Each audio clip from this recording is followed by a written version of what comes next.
Guten Dag met Nene, da bin ik nog eens mal weer. Ik heb me nog eens gedacht, ik kon je ook wel eens mal Märchen vertellen für Kinder.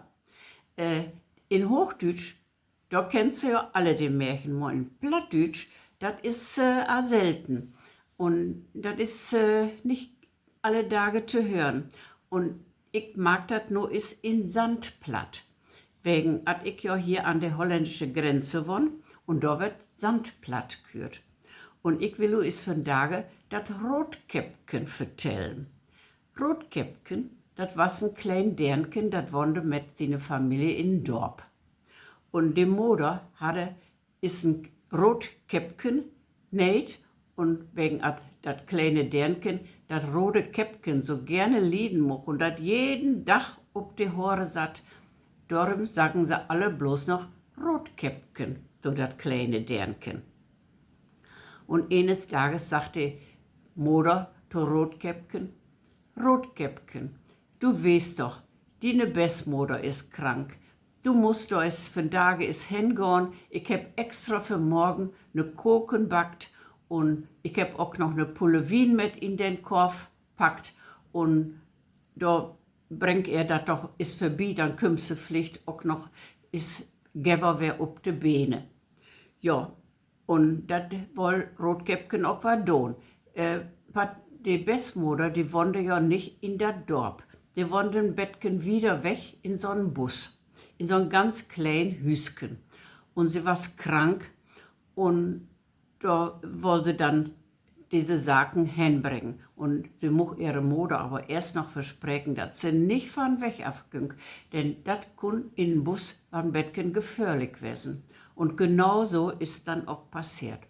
Roodkäppchen ging mit seinen Köpfchen an den Arm in Richtung Busk und da op mal kam den Wolf ut dat Gebüsch und küren sie an.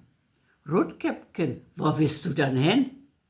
Ach, ich muss noch meine Bestmutter, die liegt in Bett, die ist krank und ich will ihr koken und auch ne Pulle Wien bringen. Dann kümmst du er da wer op de Beine. Ach, Roodkäppchen, no kiek doch es hier op de Wieske, da gibt doch so wunderschöne Blumen. Bring er doch auch noch ne feinen Blumenstruck mit, dann freut sie sich noch voll mehr. Ja, und dat such dat Roodkäppchen auch war in. Und dann ging sie op de Wieske und fing an te pflücken. Ach, noch kurze Zeit such sie da achten noch voll schönere Blumen stehen. Da waren noch rote Blumen, ach und da achten waren noch gelbe Blumen. Und so ging sie immer wieder in den Wald drin. Pat den Wolf, denn was in de Tüsken Tiet wieder lopen und was nur dat Hus, wo de Bestmutter wohnte, hinlopen. Und da kloppen an die Tür. Und die Bestmutter riep, wer ist da an die Türe? Ich bin dat Roodkäppchen, ich bring die Koken und Wien. Und ja, sagt die Bestmutter, drück mal einfach mal auf die Klinke, ich kann nicht aufstehen, ich liege ja in Bett, ich bin ja krank, dann kommt man drin. Und dann ging der Wolf in das Hüsken und da suchte die Bestmutter in Bett liegen. Etwas auch ein bisschen düster in den Schlafsturm und dann sprung er mit einem Satz in das Bett und schwupps hatte die Bestmutter auftreten. Als dann noch einige Zeit das Roodkäppchen dachte, jetzt muss, dann wird doch was Zeit, dann muss auch was loben, dass Bestmutter noch den Koken und den Wien kriegt und auch noch die Blumen kriegt. Und dann ist sie loslopen und da war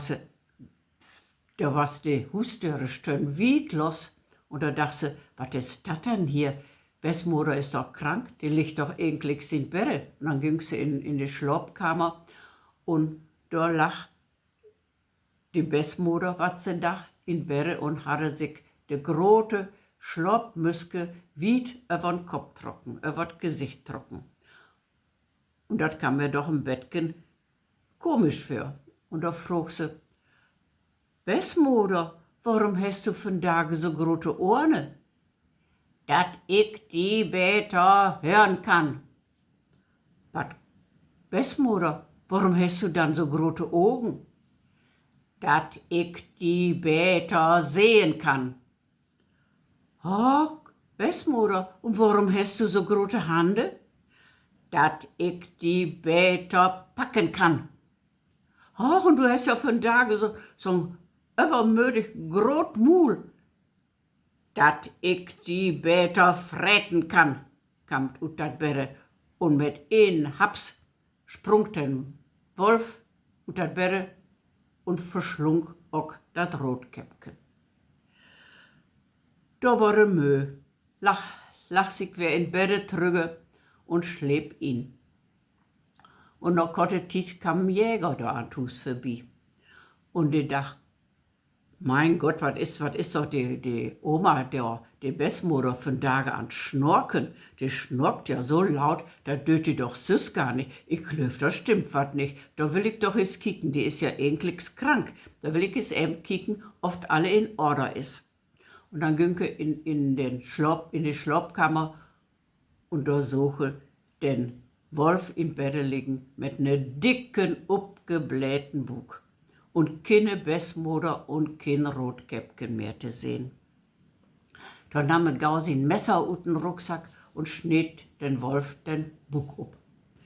Und da sprung die Bessmutter wer drut und da suche auch, dass da unten auch noch was rotet was und da sprung auch noch das Rotkäppchen wer drut. Und alle beide waren quietschfidel und lebendig. Ja, nun konnten sie ja auch den Wolf nicht mit so einem abgeschnittenen Bug liegen lassen. Und da kamen sie auf die Idee, sie wollen ihm Steine in den Bug packen. Und dann hab sie das auch gemacht, bin zu einer Buten lopen und hab dann auch dicke Steine sammelt und hab die alle in den Bug von den Wolf packt. Und die Bessmutter hab dann den Bug wird tonät. Und als der Wolf noch einige Zeit dann wär wacker worden, da hatte Durst. Und da günke noch Buten, lebe noch Buten an den Brunnen.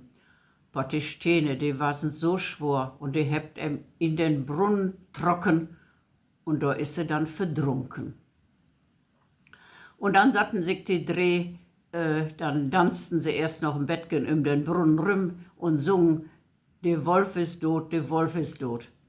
Ja, und dann satten sie sich alle an Dis und dann gafft Koken und Wien und dann hatten sie alle noch Spaß. Und dann moch Rotkäppchen auch gau wer nach Hus hin. Und als sie dann wer an Huse was und vertellen, was da alle so passiert was, da moch sie ihre Mutter versprechen, dass sie nie mehr so von den Weg afging, wann er verboten worden was. Ja, so was das Märchen von Rotkäppchen. Dann wünsche ich nur noch einen schönen Tag und gut gone.